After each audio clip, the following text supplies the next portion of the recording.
Hello friends, केम छो बधा? Good morning बेटा, हरिओम। लास्ट थियरिटिकल लेक्चर में આપણે લોકો ધ બ્રોગલીનો નિયમ ભણેલા।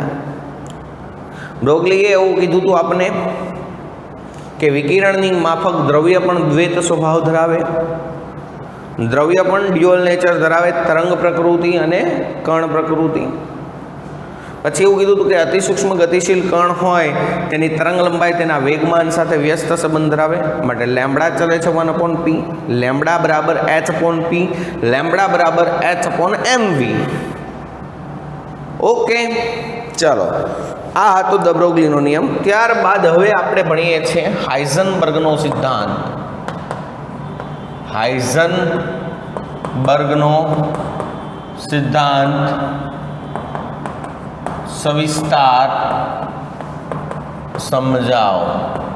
3 गुण में आखो सिद्धांत पूछाय दोस्तों। आ जर्मन भौतिक विज्ञानी है हाइजनबर्ग।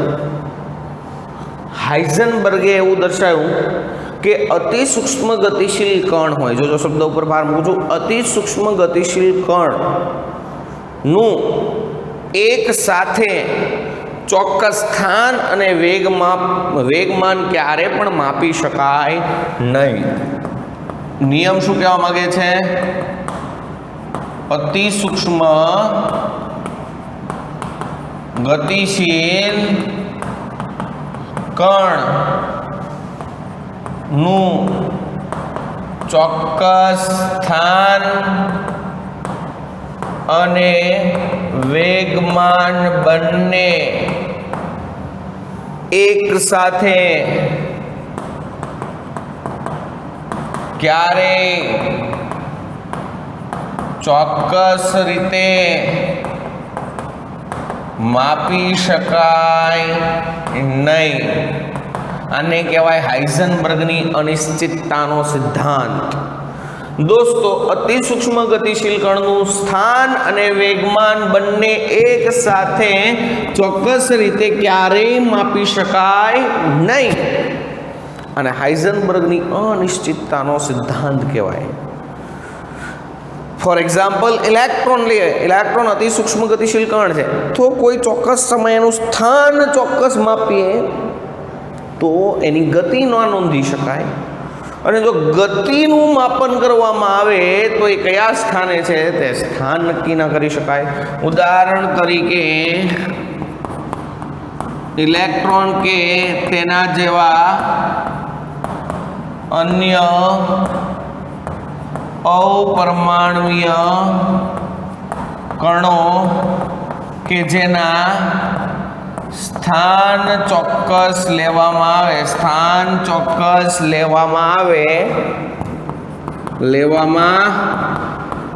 આવે તો તેની ગતિ કે વેગમાન ચોક્કસ રીતે માપી શકાય નહીં, અને જો તેનું વેગમાન ચોક્કસ રીતે માપવામાં આવે તો તેનું સ્થાન નોંધી શકાય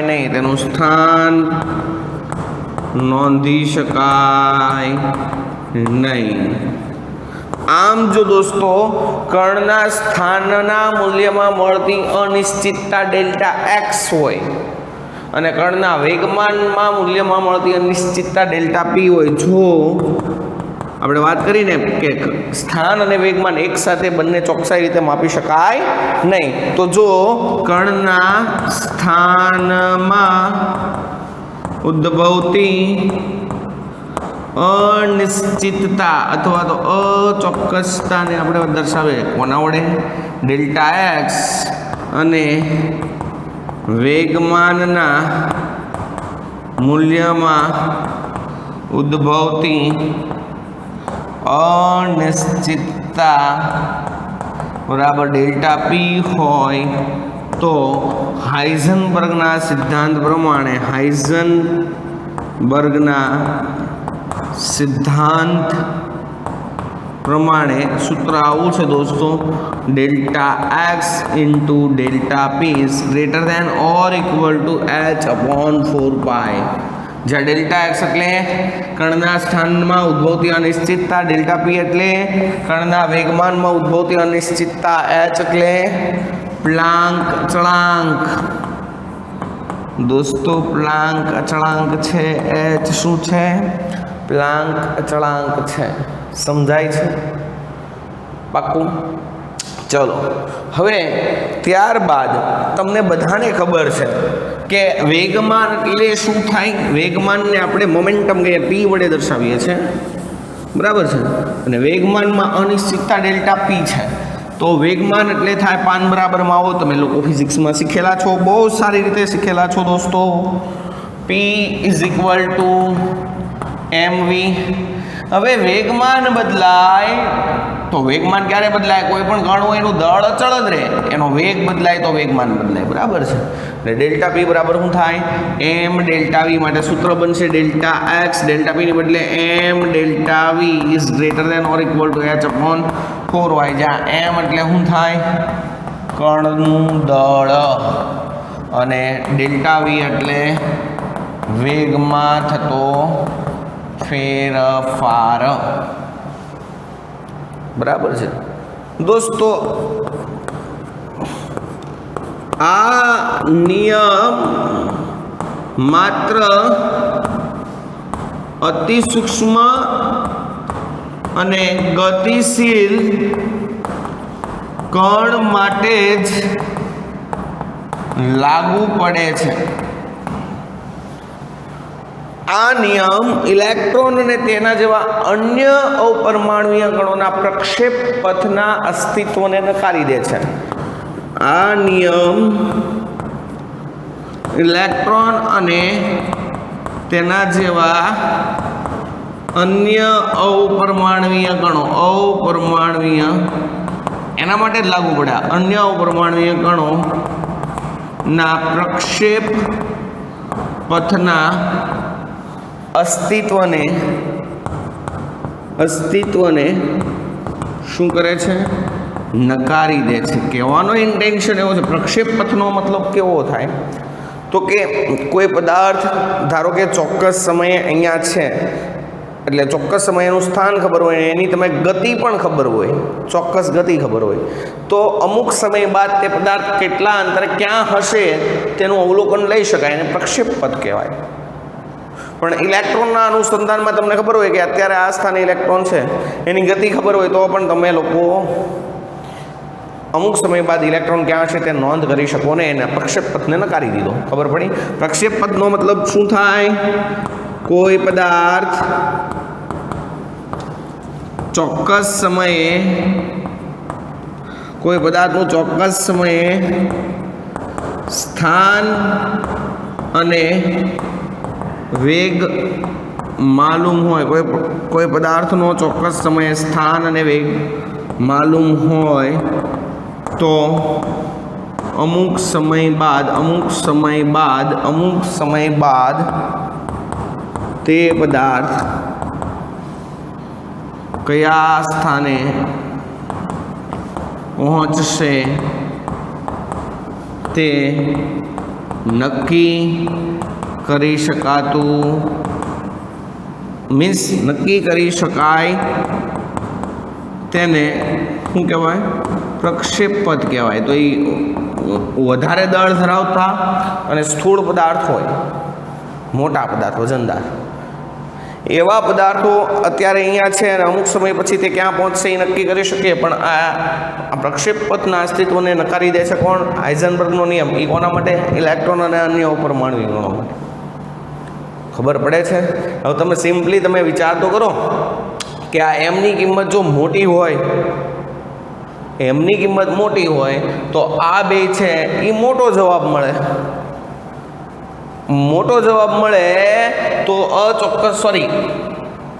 એમની કિંમત મોટી હોય, એમ છેદમાં એમની કિંમત મોટી હોય તો આ ફેરફાર છે એ ખૂબ જ નાનો મળે, એટલે અચોક્કસતા ખૂબ જ ઓછી હોય એટલે એને અવગણી શકાય. તો એ ચોકસાઈ છે. અને હાઇઝનબર્ગનો નિયમ છે અનિશ્ચિતતાનો નિયમ છે. ખબર પડે છે? ફોર એક્ઝામ્પલ, તમે લોકો 1 મિલીગ્રામ કે તેનાથી વધુ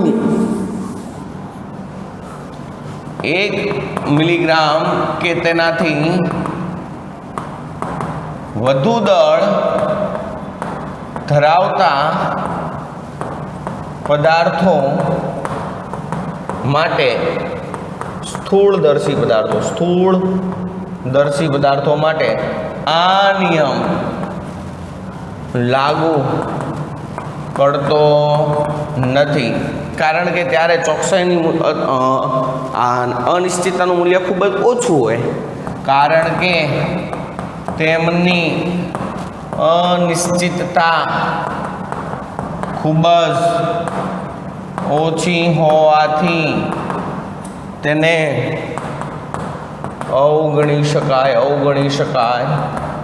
ચલો ઉદાહરણ લો કે delta x into M delta V is equal to h/4π લીધો. હવે તમે લોકો m બરાબર 1 મિલીગ્રામ લો એટલે 1 મિલીગ્રામ એટલે 1 × 10⁻³ ગ્રામ લીધો m બરાબર. તો આ delta x into delta v બરાબર થશે 6.626 × 10⁻34 બરાબર. નેક્સ્ટ છેદમાં 4 છેદમાં 3.14 છેદમાં 1 × 10⁻³ સાદું રૂપ આપો તો પણ આ જવાબ ખૂબ જ આ ઘાતાંક માઇનસમાં છે, ખૂબ જ નાનો મળે. એનો મતલબ એવો થયો કે આ અચોકસાઈ છે એ ખૂબ જ ઓછી છે. અચોકસાઈ ખૂબ જ ઓછી હોય અને અવગણી શકાય. પણ ઇલેક્ટ્રોન માટે m બરાબર કેટલા થાય? 9.109 × 10⁻31 kg બરાબર છે. આને કેજીમાં લેવાનું હોય ને આપણે, ગ્રામની બદલે MKSમાં. યાદ રાખજો, આ ચેપ્ટરના દાખલા બધા હેમાં ગણવાના MKSમાં જ ગણવાના. તો 1 મિલીગ્રામ એટલે એટલા ગ્રામ થાય. કેજીમાં કરવું હોય તો હજી 10⁻³ એટલે એટલા કેજી, 10⁻6 થશે. સાદુરૂપ આપીને જવાબ લખી દેજો. તો ઇલેક્ટ્રોન માટે શું થશે? Delta x into delta v બરાબર એચની કિંમત 6.626 × 10⁻34 અહીંયા 4 3.14 અને ઇલેક્ટ્રોનનું દળ 9.109 × 10⁻31. આનું સાદુરૂપ આપો તો અહીંયા જે જવાબ હશે એ મોટો આવે કમ્પેર ટુ આ. અહીંયા તો ખૂબ જ નાનો જવાબ તો આ મોટો આવે, એટલે એના માટે અચોકસાઈ માપી શકાય. ખબર પડે છે? તો હાઇઝનબર્ગનો સિદ્ધાંત કામ પૂરું થઈ ગયું દોસ્તો. શું લખવાનું? અતિ સૂક્ષ્મ ગતિશીલ કણના ચોક્કસ સમયે સ્થાન અને વેગમાનના મૂલ્ય એક સાથે ચોકસાઈ રીતે માપી શકાતા નથી. જો અતિ સૂક્ષ્મ ગતિશીલ કણના સ્થાનમાં મૂલ્યમાં મળતી અનિશ્ચિતતા ડેલ્ટા એક્સ હોય, વેગમાનના મૂલ્યમાં મળતી અનિશ્ચિતતા ડેલ્ટા પી હોય, તો હાઇઝનબર્ગનો સિદ્ધાંત એવું કે delta x into delta P is greater than or equal to h/4π. પછી વાત કરી કે આ નિયમ કેવા કણ માટે લાગુ પડે? અતિ સૂક્ષ્મ ગતિશીલ કણ માટે જ લાગુ પડે, સ્થૂળ પદાર્થ માટે લાગુ પડે નહીં, ઊંચા દળવાળા પદાર્થ માટે લાગુ પડે નહીં. આ નિયમ છે એ ઇલેક્ટ્રોન અને અન્ય ઉપરમાણ્વીય કણોના પ્રક્ષેપ પથના અસ્તિત્વને નકારી દે. તો ભાઈ પ્રક્ષેપ પથ એટલે શું થાય? તો કે ચોક્કસ સમયે કોઈ પદાર્થનું સ્થાન અને ગતિ જાણતા હોય તો અમુક સમય બાદ તે પદાર્થ કેટલા અંતરે ક્યાં હશે તે નોંધી શકાય. પણ ઇલેક્ટ્રોન અને અન્ય ઉપરમાણ્વીય કણો હોય એના માટે આવું નક્કી કરી શકાય નહીં. પછી વધુ પડતા દળ ધરાવતા પદાર્થ માટે લાગુ ન પડે. કારણ શું? કારણ કે આ મૂલ્ય ખૂબ જ નાનું મળે, એટલે અચોકસાઈ ખૂબ જ ઓછી હોય. અચોકસાઈ ઓછી હોય તો એને અવગણી શકાય. ઇલેક્ટ્રોનનું દળ ખૂબ જ નાનું હોય તો એના માટે આ મૂલ્ય મોટું મળે, મીન્સ અચોકસાઈ મોટી મળે, એટલે આ નિયમ એના માટે લાગુ પડે. બોલો કાંઈ પ્રોબ્લેમ? ચલો લઈ લો એટલું.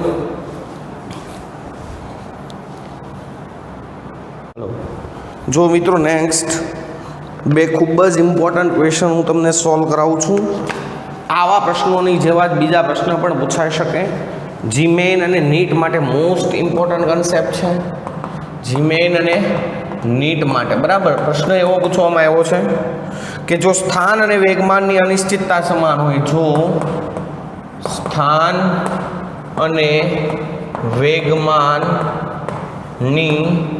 અનિશ્ચિતતા શબ્દ આવે એટલે હાઇઝનબર્ગનો નિયમ, અનિશ્ચિતતા સમાન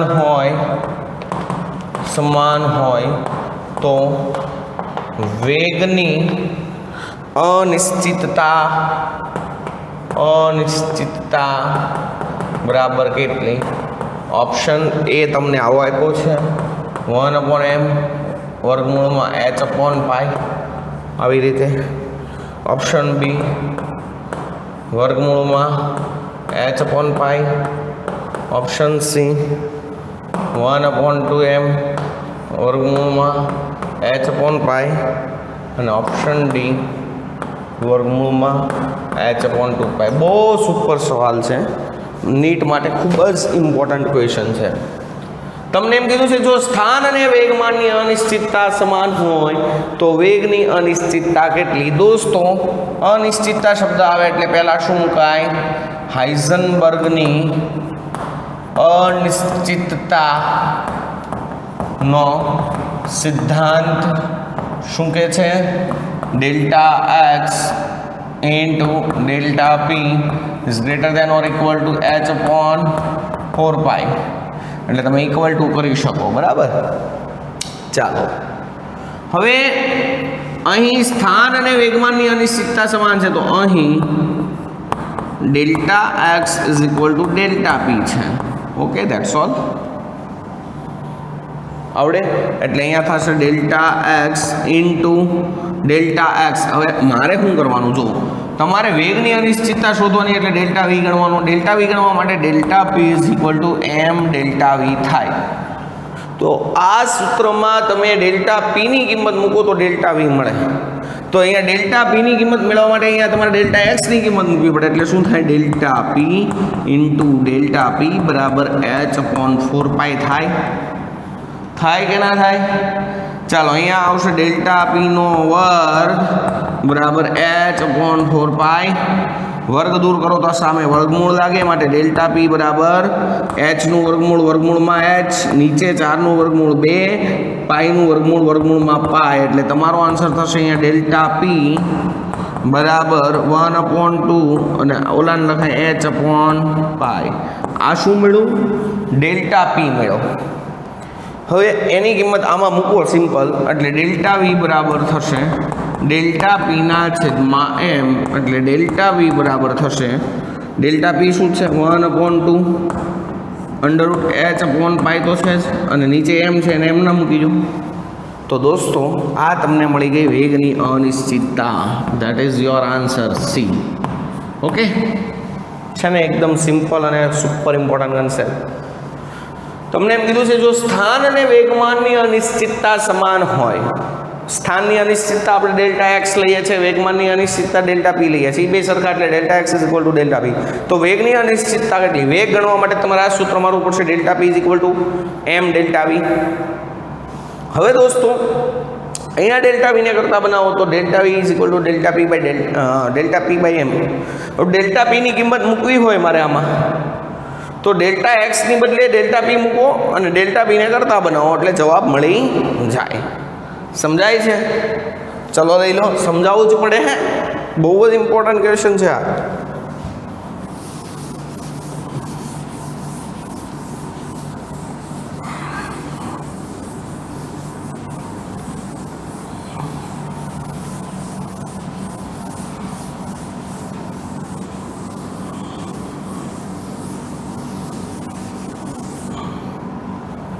चलो नेक्स्ट आज प्रकार एक सवाल આપણે સોલ્વ કરીએ દોસ્તો. એટલે તમને બે ત્રણ સવાલ સોલ્વ કરીએ એટલે તમને ખબર પડે કે હવે કઈ રીતના આ પ્રકારના પ્રશ્નો સોલ્વ કરવા, બરાબર ને?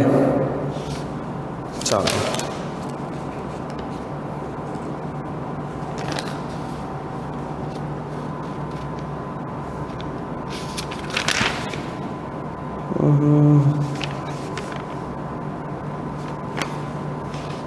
हाँ, જ્યારે સ્થાનમાં અનિશ્ચિતતા અને વેગમાનની અનિશ્ચિતતા સમાન હોય ત્યારે વેગની અનિશ્ચિતતા ગણો. એ આપણે ગણી નાખો. પણ તમને એમ કીધું હોય કે જ્યારે આ હું મારી રીતે પ્રશ્ન બનાવું છું, બરાબર? જ્યારે કણના સ્થાનની અનિશ્ચિતતા અને વેગની અનિશ્ચિતતા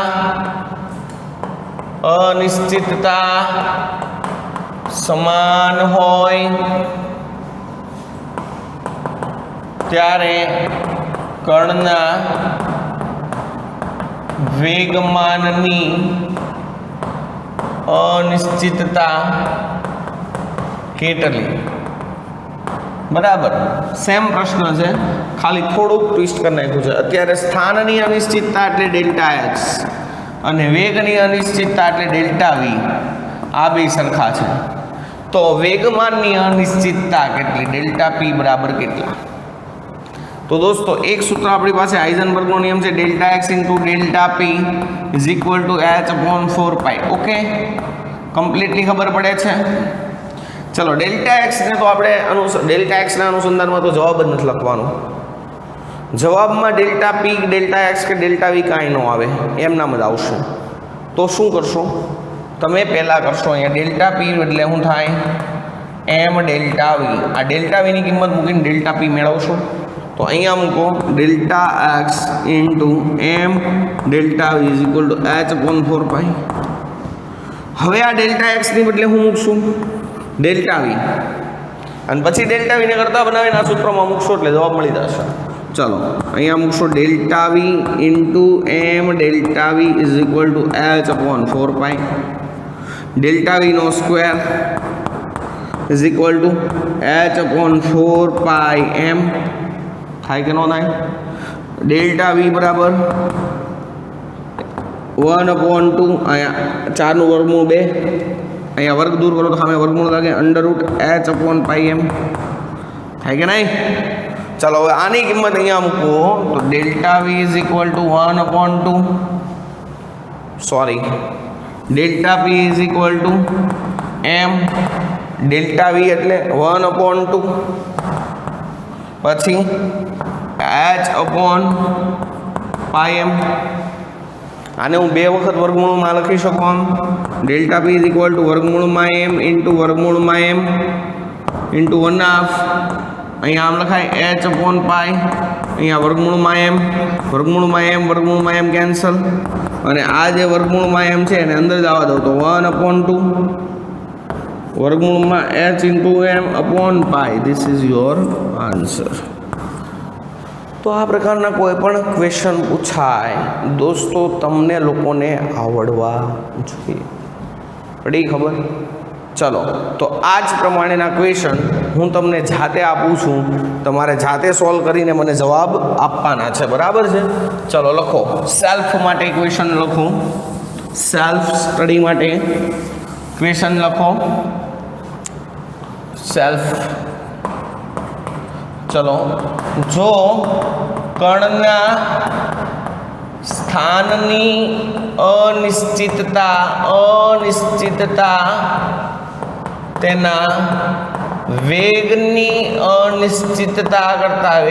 અનિશ્ચિતતા કરતા બમણી હોય તો તમારે કાંઈ નથી કરવાનું, ખાલી ડેલ્ટા એક્સ બરાબર 2 ડેલ્ટા વી કરવાનું.